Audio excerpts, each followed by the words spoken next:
CPM Thiruvananthapuram ജില്ലാ committee office raid ചെയ്ത സംഭവത്തിൽ ചൈത്ര തെരേസ ജോണിനെതിരെ നടപടിക്ക് ശുപാർശയില്ല.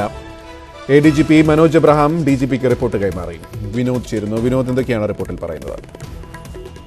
ഗോപി, വനിതാ SP-ക്കെതിരെ നടപടി ഉണ്ടാകില്ല എന്ന കാര്യം ഉറപ്പായിരിക്കുന്നു. കാരണം ഏതെങ്കിലും തരത്തിൽ ചട്ടവിരുദ്ധമായ ഒരു പ്രവർത്തനം ഉണ്ടായിട്ടില്ല. വിവരം ലഭിച്ചതിന്റെ അടിസ്ഥാനത്തിലാണ് CPM ജില്ലാ കമ്മിറ്റി ഓഫീസിൽ വനിതാ SP-യുടെ നേതൃത്വത്തിൽ പരിശോധന നടന്നെന്ന കാര്യമാണ് ഇപ്പോൾ ADGP DGPയെ ധരിപ്പിച്ചിട്ടുള്ളത്. ഇക്കാര്യത്തിൽ DGP-യാണ് ഇനി ഒരു തീരുമാനമെടുക്കേണ്ടത്. അക്കാര്യം ആഭ്യന്തര വകുപ്പിനെ അറിയിക്കേണ്ടതുണ്ട്. ഏതായാലും കടുത്ത നടപടികളിലേക്ക് കാര്യങ്ങൾ നീങ്ങില്ല എന്നൊരു സൂചനയാണ് നമുക്ക് ലഭിക്കുന്നത്. അതേസമയം ചൈത്ര തെരേസ ജോണിന്റെ നടപടിക്കെതിരെ രൂക്ഷ വിമർശനമാണ് മുഖ്യമന്ത്രിയുടെ DYFIയുടെ ഭാഗത്തുനിന്നുണ്ടായത്.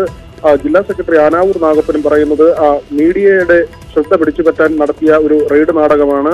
അതിൽ കവിഞ്ഞൊന്നുമില്ല. അവിടെ നിന്ന് പ്രതികളെ പിടികൂടാനായിട്ടില്ല. ഏതായാലും യുവ ഉദ്യോഗസ്ഥയാണ്, അവർക്ക് പരിചയക്കുറവുണ്ട്. ഇക്കാര്യം പോലീസ് തലപ്പത്തും ചർച്ചയായിരുന്നു. അതുകൊണ്ട് തന്നെ കടുത്ത നടപടികളിലേക്ക് പോകേണ്ടെന്ന ഒരു ധാരണയാണ് പോലീസ് തലപ്പത്തുള്ളത്. ഗോപി, യുവ ഉദ്യോഗസ്ഥയായിട്ടുള്ള പരിഗണനയാണോ അതോ നടപടിക്രമങ്ങളിൽ നിയമവിരുദ്ധമായ ഒന്നുമില്ല എന്നുള്ള കണ്ടെത്തലാണോ? ഏതാണ് ചൈത്രയ്ക്കെതിരെയുള്ള നടപടി ഇല്ലാതാക്കുന്നത്?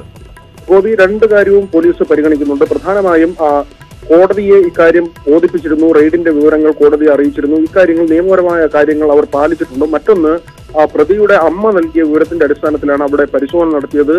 ഏതെങ്കിലും തരത്തിലുള്ള മറ്റ് കാര്യങ്ങളൊന്നും തെറ്റായ ഒരു പ്രവണത അവരുടെ ഭാഗത്തുനിന്ന് ഉണ്ടായില്ല എന്ന ഒരു കാര്യം പരിഗണിക്കുന്നുണ്ട്. അതോടൊപ്പം തന്നെ അത്തരം കാര്യങ്ങൾ പരിഗണിച്ച് പരിശോധനയ്ക്ക് കയറുമ്പോൾ കുറച്ചുകൂടി ജാഗ്രത ഉണ്ടാകണം. കാരണം പ്രതികളെ അവിടെ നിന്ന് പിടികൂടാൻ ആയിട്ടില്ല, അവിടെ നിന്ന് ആരെയും കണ്ടെത്താനും സാധിച്ചിട്ടില്ല. അതൊരു പക്ഷേ അവർ ആ വിവരങ്ങൾ മനസ്സിലാക്കിയതിന്റെ അടിസ്ഥാനത്തിലുണ്ടായ പാകപ്പിഴയാണ്. അത് ഒരു യുവ ഉദ്യോഗസ്ഥ എന്ന നിലയിൽ അവർക്ക് കാര്യങ്ങൾ കൂടുതൽ മനസ്സിലാക്കാനുള്ള അവസരം നൽകണം. അത് ഈ കാര്യങ്ങളെല്ലാം തന്നെ പോലീസ് തലപ്പത്ത് പരിഗണിച്ചിരുന്നു. ഈ കാര്യം തന്നെയാണ് ADGP ഇപ്പോൾ DGP അറിയിച്ചിട്ടുള്ളത്. ഇനി DGP ഇതിൽ ഒരു അന്തിമ തീരുമാനമെടുക്കും. അതായിരിക്കും ആഭ്യന്തര വകുപ്പിനെ അറിയിക്കുക. ഏതായാലും വനിതാ ഉദ്യോഗസ്ഥയ്ക്കെതിരെ ഒരു കടുത്ത നടപടി ഉണ്ടാകില്ല എന്ന കാര്യം ഉറപ്പാണ്. ഗോപി, ശരി വിനോദ്.